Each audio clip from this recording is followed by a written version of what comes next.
ప్రత్యేకించి వ్యవసాయ ఉత్పత్తుల్ని రేపు కొనడానికి ఇబ్బంది అవుద్దని చెప్పి ఇప్పుడే పండియకుండా చేయాలని చెప్పి చేస్తున్న కుట్ర రైతులపైన ఇవన్నీ రోజు రోజుకు బయటపడుతున్నాయి, నగ్నంగా కనబడుతున్నాయి.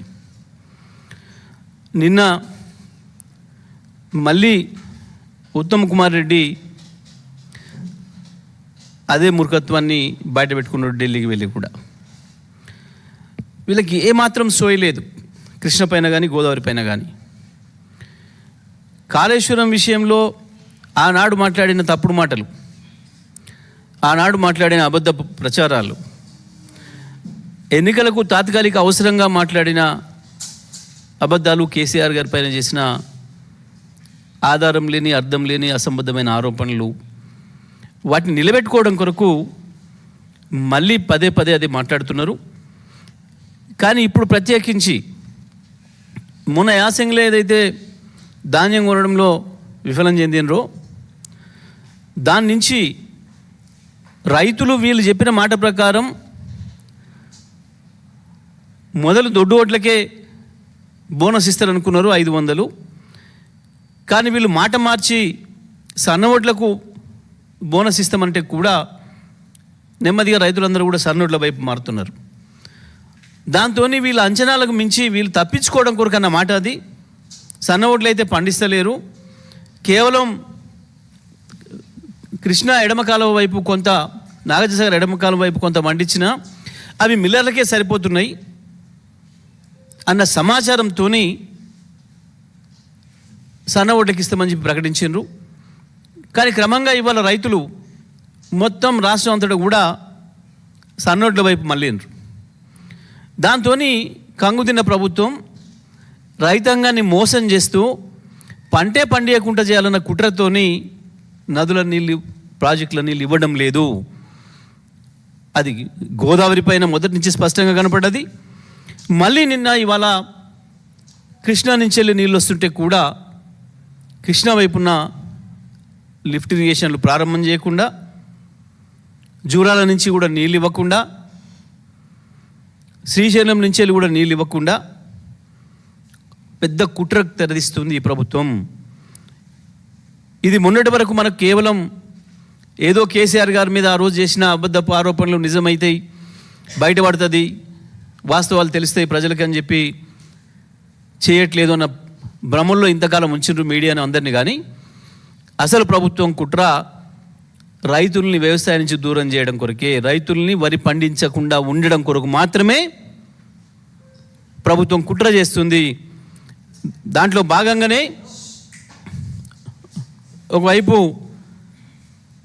నీళ్ళు ఇవ్వకుండా చేస్తూ, మరొక వైపు విద్యుత్తును కూడా పథకం ప్రకారమే కట్ చేస్తున్నారు. ఇవాళ మీరు ఏ గ్రామానికి వెళ్ళండి, ఏ రైతును అడగండి, 10-12 గంటలు కూడా విద్యుత్ వస్తలేదు సరిగ్గా. ఎప్పుడు వస్తుందో ఎప్పుడు పోతుందో చెప్పే నాదుడే లేడు. మళ్ళీ ఒక మాటలో చెప్పాలంటే మంచినీళ్ళ విషయంలో కూడా అదే జరుగుతుంది. రాష్ట్ర వ్యాప్తంగా కూడా నిన్నటి వరకు కూడా అనేక చోట్ల ధర్నాలు, రాస్తారోకోలు చేస్తున్నారు జనం. పట్టణ ప్రాంతాల్లో, గ్రామీణ ప్రాంతాల్లో మంచినీళ్ళు లేక. ఇది కేవలం నీళ్ళు అక్కడ అందుబాటులో లేకనో, సోర్సెస్ లేకనో, వ్యవస్థ లేకనో కాదు. ఎందుకంటే కేసీఆర్ గారి హయాంలో వరుసగా 5 సంవత్సరాలు ప్రతి ఇంటింటికి మంచినీళ్ళు ఇచ్చినాం. అది పట్టణమైనా, ఏ పల్లె అయినా, ఎంత మారుమూల గోండుగూడమైనా, గిరిజన తండా అయినా, ఎక్కడైనా 10 ఇండ్లు ఉన్నా సరే ఇచ్చినాం. అన్ని వ్యవస్థలు సిద్ధంగా ఉన్నాయి. 5 సంవత్సరాలు, ఒక రోజు కాదు, 2 రోజులు కాదు, నీళ్ళు వచ్చినాయి వరుసగా. విద్యుత్ కూడా మేము వచ్చిన 6 నెలల నుంచి మొదలుపెట్టి జూన్ 2కి వస్తే నవంబర్ నుంచి అన్ని రంగాల వినియోగదారులకి, గృహ వినియోగదారులు కావచ్చు, వాణిజ్య వినియోగదారులు కావచ్చు, పారిశ్రామిక వినియోగదారులు కావచ్చు, అందరికీ 24 గంటలు ఇచ్చినాము. వరుసగా 10 ఏళ్ళు, 9 ఏళ్ళు పైన. రైతులకు వరుసగా 6 ఏళ్ళు 24 గంటల విద్యుత్ అందుబాటులో ఇచ్చినాం, ఎక్కడ నిమిషం పోకుండా. ఎక్కడ కూడా రాష్ట్రంలో బోర్ బండ్లు కనపడలే, మొత్తం బంద్ చేసి పెట్టుకున్నారు రిగ్గులు.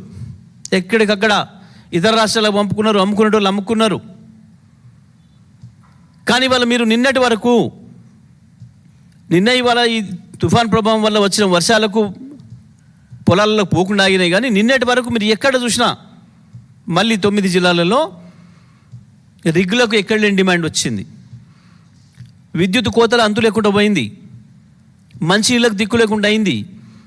ఒక్క మాటలో చెప్పాలంటే 2014కు ముందు ఇవాళ ఈ ప్రభుత్వాన్ని నడుపుతున్న రేవంత్ రెడ్డి, ఆయన మంత్రివర్గంలో ఉన్న వాళ్ళ గురువులు, వాళ్ళ సమైక్యవాద గురువుల కాలంలో ఏం జరిగిందో మళ్ళీ తెలంగాణ అక్కడికి తీసుకొచ్చిండ్రు.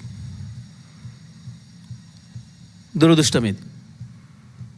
రైతాంగాన్ని వ్యవసాయం నుంచి దూరం చేసిండ్రు. వాళ్ళ గురువు గారు చెప్పిన పద్ధతుల్లో వ్యవసాయం చేస్తే దండగా అని వాళ్ళ గురువు ఏదైతే చెప్పిండో అదే పద్ధతుల్లో రైతులకు ఉచితంగా ఇస్తున్నాడు కాబట్టి కరెంటు, దాన్ని ప్రత్యక్షంగా చెప్పలేక పరోక్షంగా కట్ చేసేసే పరిస్థితి తీసుకొచ్చిండు.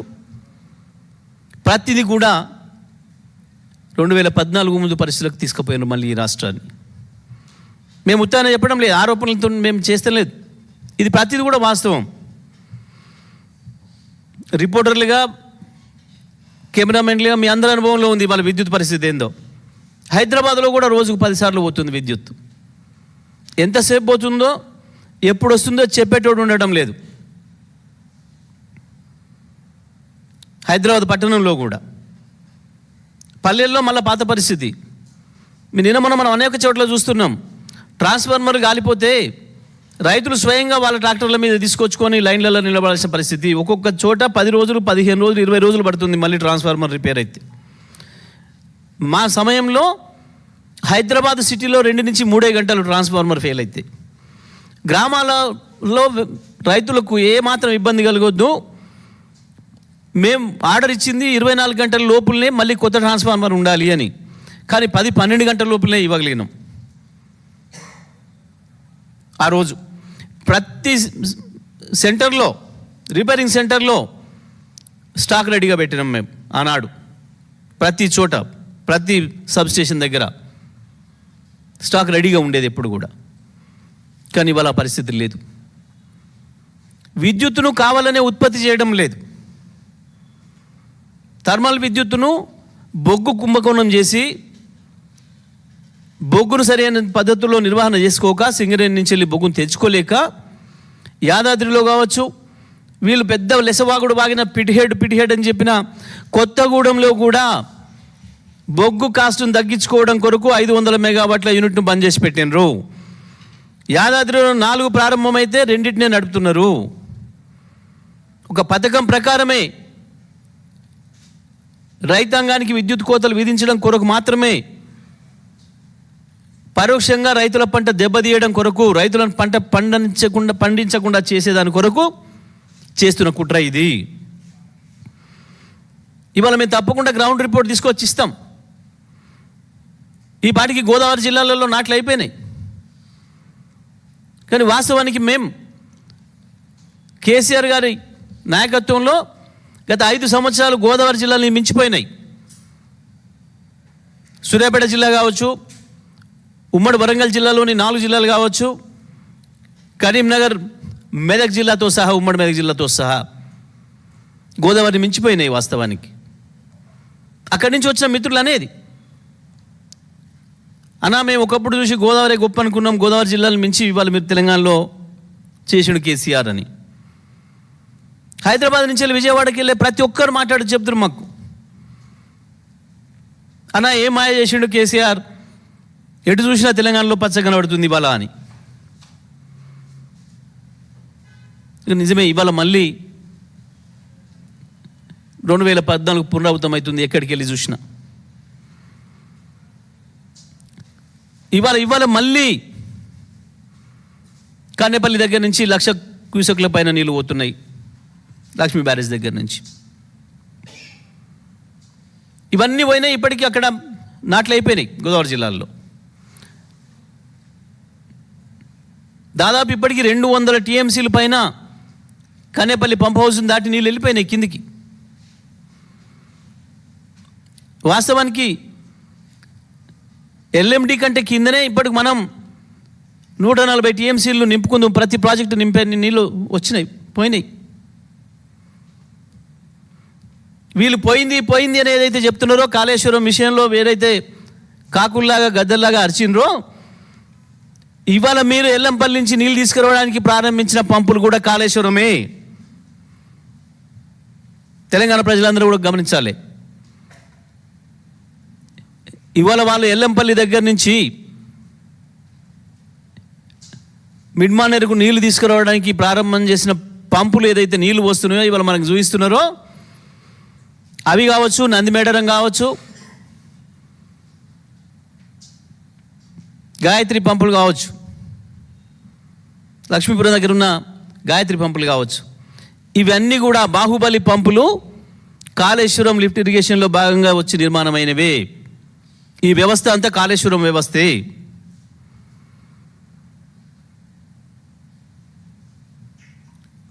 మేము డిమాండ్ చేస్తున్నాం, ఇవాళ ఎల్లంపల్లి నుంచి వచ్చే నీళ్ళు 2-3 రోజుల్లో ఆగిపోయినా ఎందుకు అనంటే అది కేవలం ఆ ప్రాంతంలో పడ్డ 100 కిలోమీటర్ల రేడియస్లో పడ్డ నీళ్ళతోనే ఇవాళ ఆ వచ్చిన నీళ్ళని ఎత్తి పోస్తున్నారు. పోయాలి, పోసి తీరాలి. మేము అంటుంది అదే. ఇదే పద్ధతిలో కన్నెపల్లి దగ్గర కూడా పంపులు ఆన్ చేయాలి, కంటిన్యూ చేయాలి. ఎందుకు అనంటే ఎస్ఆర్ఎస్పికి పైన వరద వచ్చే సూచనలు కనబడతలేవు. పైన ఉన్న ప్రాజెక్టులే నిండలేదు, ఇంకా కర్ణాటకవి, మహారాష్ట్రవి. పైననే నీళ్ళు రాలే ఇంకా.